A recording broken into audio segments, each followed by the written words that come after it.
सो मेरे अजीजों, जैसा कि आप सब जानते हैं, हमें मुकाशिफा को समझना बहुत जरूरी है और मुकाशिफा को राइटली डिवाइड करना भी बहुत जरूरी है। हमने मुकाशिफा में लास्ट टाइम 7 मोहरें देखी थी और जिन 7 मोहरों में से पहली 4 मोहरें जो थी वो थी पहले 4 घुड़सवार, जो कि हम डिस्कस कर चुके। ठीक है, सो मैं आपको सजेस्ट करूंगा कि इस वीडियो में आगे जाने से पहले अगर आपने वो 4 घुड़सवार की वीडियो नहीं देखी तो आप जरूर पहले जाएं, वो देखें, ताकि आपको ये पार्ट बेहतर तरीका से समझ आ सके। सो मेरे अजीजों, खुदावंद के कलाम में मुकाशिफा उसके 6 बाब और उसकी 9वीं आयत में यूं मरकूम है, और जब उसने 5वीं मोहर खोली तो मैंने कुर्बानगाह के नीचे उनकी रूहें देखी जो खुदा के कलाम के सबब से और गवाही पर कायम रहने के बायस मारे गए थे, और वो बड़ी आवाज से चिल्लाकर बोली कि आय मालिक, आय कदूस और बरहक, तू कब तक इंसाफ ना करेगा और जमीन के रहने वालों से हमारे खून का बदला ना लेगा। और उनमें से हर एक को सफेद जामा दिया गया और उनसे कहा गया कि थोड़ी मुद्दत आराम करो, जब तक कि तुम्हारे हम खिदमत और भाइयों का भी शुमार पूरा ना हो ले, जो तुम्हारे तरह कत्ल होने वाले हैं। सो मेरे अजीजों, 5वीं मोहर में हम ये देखते हैं कि जैसे 5वीं मोहर बर्रा खोलता है तो उस सिनेरियो में क्या होता है कि जमीन पर से यूहन्ना आरिफ एक बड़ी आसमान में कुर्बानगाह को देखता है, और वो कुर्बानगाह के नीचे उन तमाम लोगों की रूहें होती हैं जो कि खुदा के कलाम के वसीला से और मसीह की गवाही के वसीला से शहीद किए गए हैं। आगे जाकर क्या होता है कि वो बड़ी आवाज से खुदावंद के आगे दुआ करते हैं कि आए खुदा, तू हमारे खून का बदला ले, लेकिन खुदा उन्हें कहता है कि थोड़ी सी सब्र करें, थोड़ी ठंड रखो, अभी तो उन तमाम लोगों का शुमार जो कि आपके साथ और हैं, जिन्होंने अभी और ऐसे लोग जो कि मसीह की खातिर शहीद होंगे, उनका शुमार पहले पूरा होने दें, फिर जब पूरा होगा फिर मैं अदालत करूंगा। सो मेरे अजीजों, और उस सिनेरियो में क्या होता है कि उन्हें सफ़ेद जामे दिए जाते हैं। अब मेरे अजीजों, ये एक ऐसी मोहर है जिसकी वजह से चर्च में बहुत डिबेट चल पड़ी है और अक्सर औकात चर्चेस डिवाइड हो जाते हैं। चर्चेस आपस में जो है डिफरेंट पॉइंट ऑफ व्यूज को लेकर अपनी डिनोमिनेशंस भी बना लेते हैं। यहाँ पर हमारी क्रिश्चियनिटी में 2 से 3 स्कूल ऑफ थॉट्स पाए जाते हैं। मैं उनमें से 2 स्कूल ऑफ थॉट्स का आपके सामने पसे मंजर रखना चाहूंगा। पहला स्कूल ऑफ थॉट ये कहता है कि ये वो तमाम लोग हैं जो मसीह के लिए शहीद हो गए, और इससे हमें पता चलता है कि कलीसिया दुख सहेगी। ठीक है, क्योंकि ये दुख सहकर मारे गए और इन्होंने मसीह की मनादी की, तो इससे हमें पता चलता है कि कलीसिया दुख सहेगी। सो पहला व्यू ये है। दूसरा व्यू, और इस व्यू को कहा जाता है post tribulation rupture. Theological term है, इसे कहा जाता है पोस्ट ट्रिब्यूलेशन रप्चर। लेकिन इसके बरअक्स चर्च में एक और व्यू पाया जाता है, एक और स्कूल ऑफ थॉट पाया जाता है, और वो स्कूल ऑफ थॉट ये है कि नहीं नहीं नहीं, कलीसिया दुख नहीं सहेगी, बल्कि ये वो तमाम लोग हैं जो कि 7 साल के अरसा में, इज़ार सानियों के अरसा में मुखालफे मसीह के हाथों शहीद हुए हैं। ये 2 स्कूल ऑफ थॉट्स पाए जाते हैं, और ये जो दूसरा स्कूल ऑफ थॉट है इसे कहा जाता है प्री ट्रिब्यूलेशन रप्चर। ये भी एक थियोलॉजिकल टर्म है, प्री ट्रिब्यूलेशन रप्चर। सो हमने 2 स्कूल ऑफ थॉट्स देखे, जिसमें सबसे पहला कहा जाता है कि कलीसिया दुख सहेगी, और एक स्कूल ऑफ थॉट कहता है कि कलीसिया दुख नहीं सहेगी। अभी हमारी ये डिबेट नहीं है कि क्या कलीसिया दुख सहेगी या नहीं सहेगी, वो हम आगे जाकर रप्चर के टाइम पर डिस्कस जरूर करेंगे और बहुत डिटेल में करेंगे। सो मेरे अजीजों, मैं आपको बताना चाहता हूं कि आइए बाइबल मुकद्दस इसके बारे में क्या कहती है, या बाइबल इस मोहर के बारे में क्या बयान करती है। हम उसका कंटेक्चुअल एनालिसिस करते हैं, उसे देखते हैं, उसका जायजा लेते हैं, और उसके बाद एक हतमी राय पर कलाम की रूह से पहुंचते हैं। हालेलुया। सो मेरे अजीजों, अगर तो हम देखें तो 5वीं मोहर को जब खोला गया तो यूहन्ना आरिफ बयान करता है कि उन्होंने क्या देखा, उन्होंने कुर्बानगाह देखी, और कुर्बानगाह के नीचे तमाम वो लोग जो कि मसीह की खातिर शहीद हुए हैं। मेरे अजीजों, यहां पर अगर हम एक एनालिसिस कॉन्टेक्स्ट का करें, ये सिनेरियो का करें, तो याद रखिएगा 7 साला दौर में जो कि मुखालिफ मसीह ने आकर रूल करना है पूरी दुनिया पर, 7 साल, ये आखिरी 7 साल होंगे, इसके बाद एंडिंग हो जाएगी।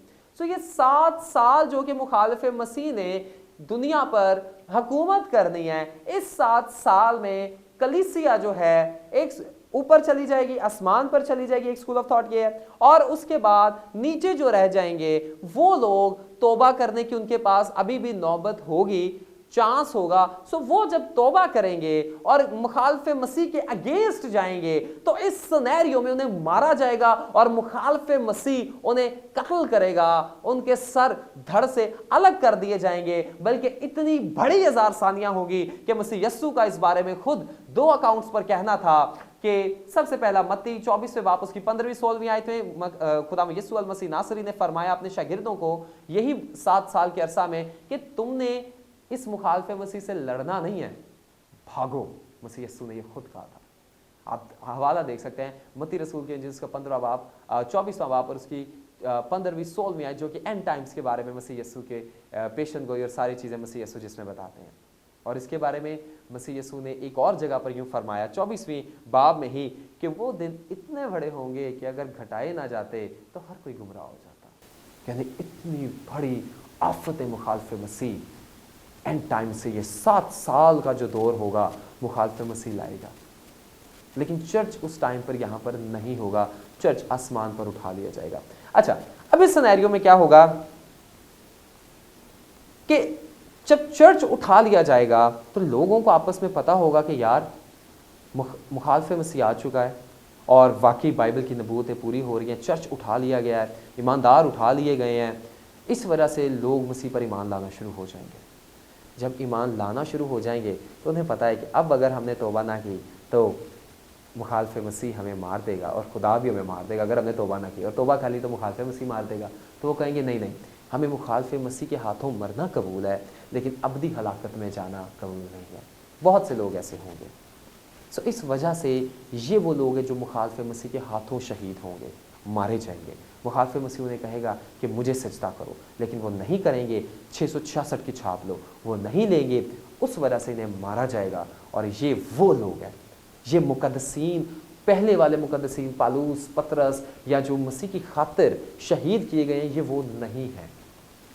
क्यों ये नहीं है? क्योंकि देखिए ऊपर कुर्बान गाह बनी है। बाइबल में हर चीज का एक मकसद है। अब यहां पर कुर्बान गाह होने का मकसद ये है कि ये लोग कुर्बान किए गए हैं, इनके सर धड़ से अलग किए गए हैं। और ये सब का सब पहले तो होता रहा है, लेकिन मुखालिफ मसीह के टाइम पर 7 साल के दौर में ये सबसे ज्यादा होगा। सो ये वो लोग हैं। और याद रखिएगा, चर्च को या मुकद्दसीन को, यहां पर आपने एक और बात समझनी है, ये जो लोग हैं ये दुआ कैसी कर रहे हैं, पॉइंट नोट कीजिएगा। ये दुआ कर रहे हैं क्या एक खुदावंद हमारी मौत का बदला ले। दुआ बहुत यहां पर अहम है इनकी, याद रखिएगा। चर्च की ये दुआ नहीं है, पॉइंट अंडरस्टैंड कीजिएगा। चर्च ये दुआ कभी नहीं करता। मैं आपको एग्जाम्पल देता हूं। स्टिफनस जो कि क्रिश्चियनिटी में पहले शहीद हुए, जब उन्हें शहीद किया जा रहा था तो उन्होंने क्या कहा? उन्होंने कहा ऐ खुदा इस गुनाह का बदला इन पर ना जाए। और यहां पर हमारे आका को आप देख लें, हमारे खुदा में यस्सु को देख लें, हमारे शौहर को देख लें कि जब खुदा में यस्सु अल मसीह को सलीब दी गई तो खुदा में यस्सु मसीह अपनी सलीब पर क्या दुआ कर रहे हैं? बदले की दुआ नहीं कर रहे। मसीह जो चर्च का बानी है वो दुआ क्या कर रहा है? ऐ बाप इन्हें माफ कर, क्योंकि ये नहीं जानते कि ये क्या करते हैं।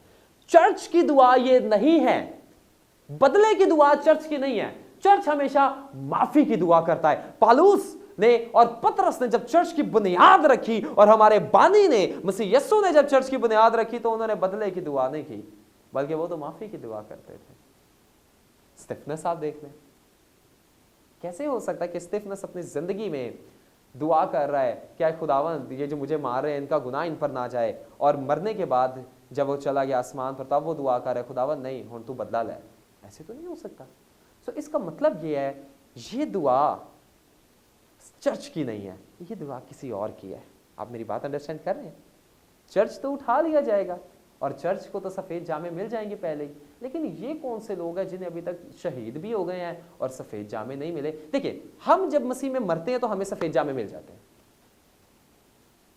पॉइंट अंडरस्टैंड कीजिएगा। हम बाप के पास बादशाहत में चले जाते हैं, हम बाप से मिलते हैं और उसके बाद हमें सफेद जामे जब मसीह आएगा हमें दे दिए जाएंगे। ठीक है, जब रप्चर होगा हमें दे दिए जाएंगे उस टाइम पर सफ़ेद जामे। उसके बाद लेकिन ये ऐसे लोग हैं जो कि मर चुके हैं, जो शहीद हो चुके हैं और इन्हें अभी भी सफ़ेद जामे नहीं मिले, इसका मतलब, और ये दुआ भी चर्च वाली नहीं कर रहे, इसका मतलब ये कोई और लोग हैं। मेरे अज़ीज़ों, ये वो लोग हैं जो कि मुखालिफ मसीह के हाथों शहीद हुए हैं। यानी ये 5वीं मोहर हमें वो आखिरी 7 साल में लेकर जा रही है। मेरी बात अंडरस्टैंड करें। और फिर बाप इन्हें कहता है कि नहीं, अभी थोड़ा सा सुकून करो ताकि तुम्हारे और भाई भी आ जाएं, यानी और भाई भी जिन्हें अभी शहीद होना है वो भी आ जाएं, फिर एकदम मैं तुम्हारा इंसाफ करूँगा। सो ये वो लोग हैं।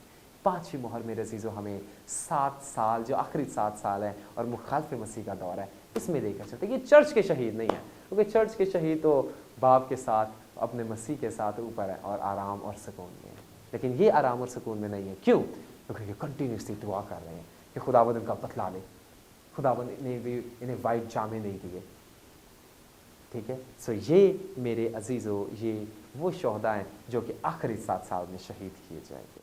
लेकिन मैं आपको एक चीज़ बताना चाहता हूँ, हमें इस शहादत से गुजरना नहीं पड़ेगा अगर तो हम मसीह पर ईमान रखते हैं, क्योंकि लिखा है कि जो मसीह पर ईमान रख ले उस पर मौत का कोई हक नहीं।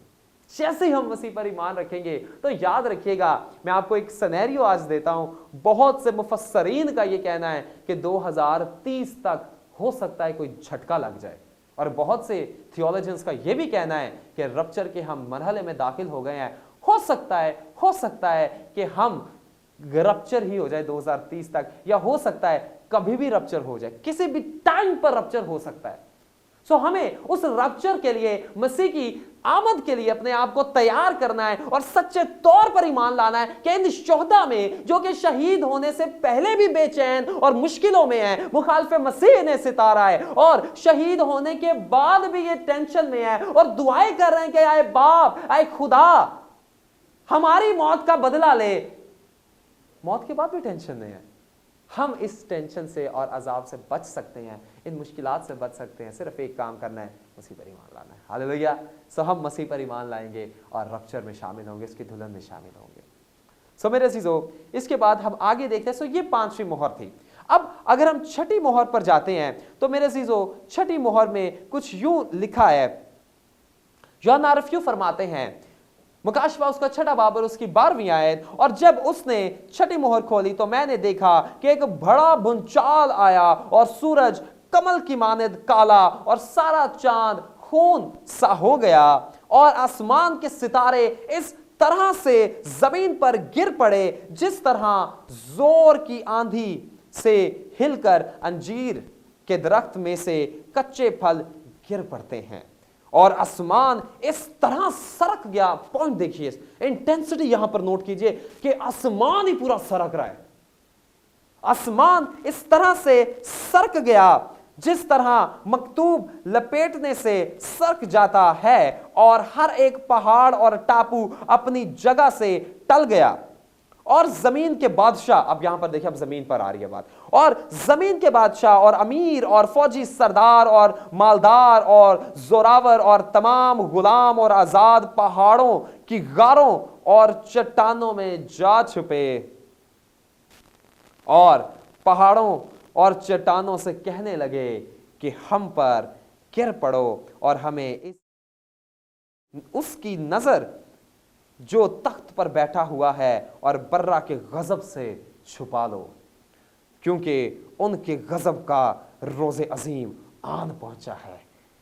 अब कौन ठहर सकता है? मेरे अजीजों, ये 6ठी मोहर जब खोली गई तो 6ठी मोहर हमें बताती है कि पूरी कायनात हिल कर रह गई। पूरी कायनात का निज़ाम तहस नहस हो गया, धर्म परम हो गया। आसमान से सितारे टूट कर गिर रहे हैं। मेरे अजीजों, चांद लाल हो गया, सूरज काला हो गया, आसमान डर कर किसी से भाग गया है, सरक गया पूरा आसमान। और जो जमीन का हाल बताया गया है, टापू कांप रहे हैं, पहाड़ कांप रहे हैं, टापू पिघल रहे हैं, टीले पिघल रहे हैं, और लोगों का यह हाल है, वो तमाम लोग जो कि मसीह से दूर हैं, वो भागते फिर रहे हैं और वो डर रहे हैं और वो गारों में जाकर छुप रहे हैं और कह रहे हैं, गारों से मिन्नत कर रहे हैं, रिक्वेस्ट कर रहे हैं कि हम पर आ गिरो, हमें मार दो, हमें मसीह के गजब से किसी तरह बचा दो। मेरे अज़ीज़ों, ये जो सनेरियो है ये मसीह की तीसरी आमद के बारे में, जब मसीह ज़ाहिरी आमद करेगा, जब हर एक आंख उसे देखेगी।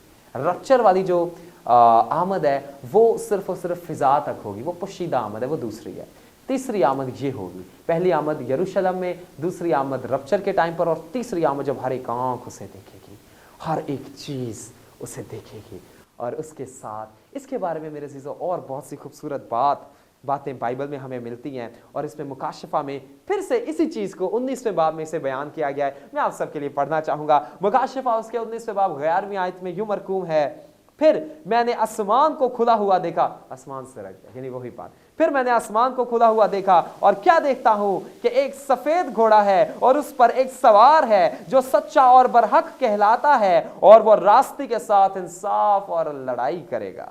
और उसकी आंखें आग के शोला की सी हैं, और उसके सर पर बहुत से ताज हैं, और उसका एक नाम लिखा हुआ है जिसे उसके सिवा और कोई नहीं जानता। यह मसीह यीशु की आमद के बारे में बताया हुआ है। आगे है, और वो खून की छिड़की हुई पोशाक पहने हुए है, और उसका नाम कलाम खुदा कहलाता है। इब्तिदा में कलाम था, कलाम खुदा के साथ था, और कलाम ही खुदा था।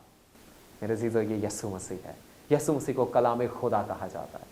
और आगे 14वीं आयत में यूं मरकूम है, और आसमान की फौजें सफेद घोड़ों पर सवार और सफेद और साफ महीन कतानी कपड़े पहने हुए उसके पीछे पीछे थी।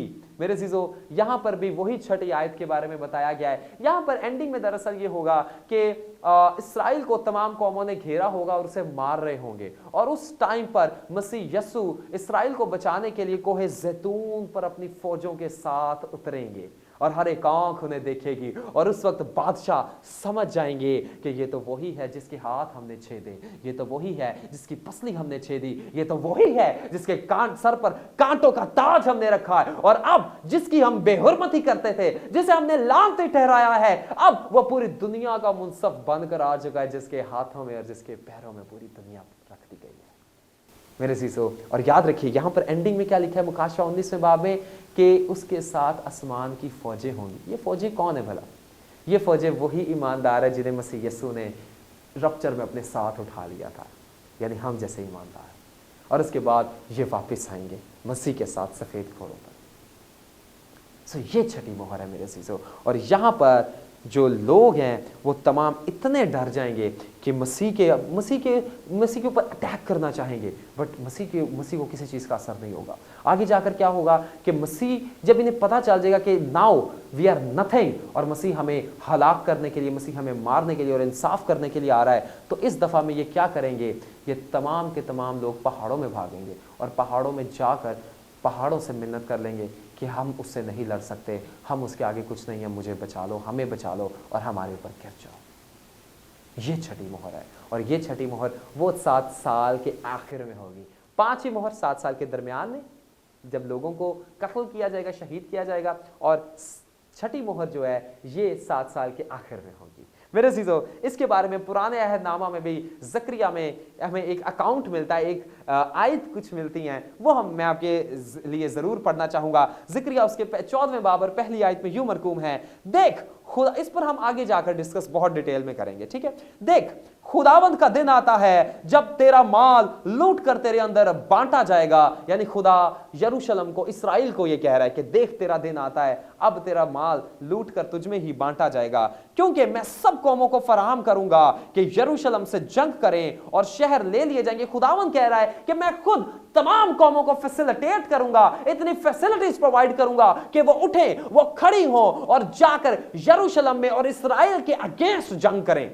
खुदावंद कह रहा है कि मैं सारी कौमों को कहूंगा कि जाओ और इस्राएल को मारो जाकर, क्योंकि उन्होंने खुदा को कबूल नहीं किया, उन्होंने नबियों को कबूल नहीं किया, उन्होंने खुदा के बेटे को भी कबूल नहीं किया। आगे जाकर क्या लिखा है, और शहर ले लिया जाएगा और घर लूटे जाएंगे और औरतें बेहुरमत की जाएंगी, और आधा शहर असीरी में जाएगा लेकिन बाकी लोग शहर ही में रहेंगे। तब खुदावंद, अब जब वो सारी जंग हो रही होगी, यरूशलेम और यहूदियों को मारा जा रहा होगा, तो खुदावंद मसीह मुकाशफा 19वें बाब के मुताबिक, और ये छठी मोहर मुकाशफा 6ठे बाब के मुताबिक, सबके देखते देखते अपनी आसमानी फौजों से उतरेगा नीचे। और उसी के बारे में ज़करिया 14वें बाब और 13वीं आयत में है, तब खुदावंद, अब खुदा खुद कह रहा है, तब खुदावंद खुद खरूज करेगा और उन कौमों से लड़ेगा जैसे जंग के दिन लड़ा करता है। फिर खुदा कह रहा है कि जो जो कौमें इस्राएल को मारने आई थी, मैं खुद उतरकर उनसे लड़ूंगा जैसे जंग के दिन में लड़ता हूं। और आगे लिखा है, और उस रोज वो कोहे जैतून पर यरूशलेम की पर उतरेगा। मशरिक में वाक्या है, खड़ा होकर, और कोहे जैतून बीच से फट जाएगा। मेरे चीजों पॉइंट नोट कीजिए, जब खुदावन ने आना है कोहे जैतून पर, तो कोहे जैतून ने क्या करना है, बीच में से फट जाना है पहाड़ ने। अब अगर आप एक चीज नोट करें तो कोहे जैतून में दरारें आना शुरू हो गई हैं और कोहे जैतून बीच में से फटना शुरू हो गया है। यानी इसका मतलब है मसीह की आमद के लिए कोहे जैतून भी अपने आप को तैयार कर रहा है कि जब मेरे मसीह का तलवा मेरे ऊपर आकर पड़ेगा, मैं साइड पर हो जाऊंगा। मेरे अजीजों, अब अगर एक पहाड़ खुदावंद की आमद के लिए अपने आप को तैयार कर सकता है, मेरा ईमान है कि हम भी अपने आप को तैयार कर सकते हैं। हालेलुया। आगे यूं लिखा है, और उस रोज वो कोहे जैतून पर यरूशलेम के मशरिक में वाक़या है, खड़ा होगा और कोहे जैतून बीच में से फट जाएगा और उस के मशरिक से मगरिब तक एक बड़ी वादी हो जाएगी, क्योंकि आधा पहाड़ शुमाल को सरक जाएगा और आधा पहाड़ जनूब को। आगे इसमें यूं लिखा है, और उस रोज, अब वो दिन के बारे में जकरिया बताता है, खुदावन जिक्रिया पर आया करता है और वो दिन के बारे में अब बताता है कि वो दिन आखिर होगा कैसा, वो दिन एटमॉस्फेयर कैसा होगा। उसके बारे में यूं लिखा है, और उस रोज रोशनी ना होगी और अजरामे फल्क छुप जाएंगे। याद रखिए, छठी मोहर में भी तो यही हो रहा है, सूरज काला हो चुका है, जो चांद है वो लाल हो चुका है और सितारे गिर रहे हैं, पहाड़ छुप चुके हैं, आसमान भाग गया है मसीह के आगे से। और यहां पर भी ये लिखा है, उस रोज रोशनी ना होगी। क्यों? क्योंकि छठी मोहर के मुताबिक सूरज भी काला हो चुका है, चांद भी लाल हो चुका है और सितारे भी गिर गए, और अजरामे फलक छुप जाएंगे, यानी सितारे छुप जाएंगे।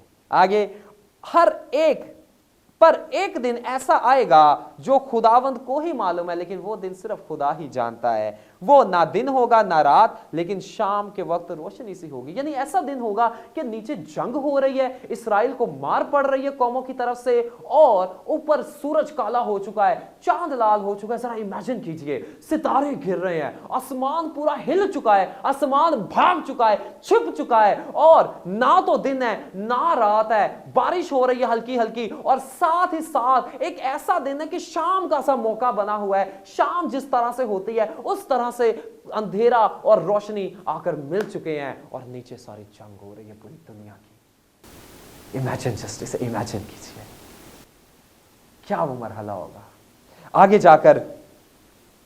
और उस रोज यरूशलेम से आबे हयात, और फिर खुदा कहता है कि जब मैं उतरूंगा तो यरूशलेम को फतह बख्शूंगा, और इसराइल यानी यरूशलेम से, यानी यरूशलेम और इसराइल दोनों से मुराद एक ही है, आबे हयात जारी होगी। मेरे अज़ीज़ों, ये छठी मोहर है। और याद रखिए, यहां पर मसीह अकेला नहीं आएगा, मसीह के साथ साथ हम सब ईमानदार आएंगे।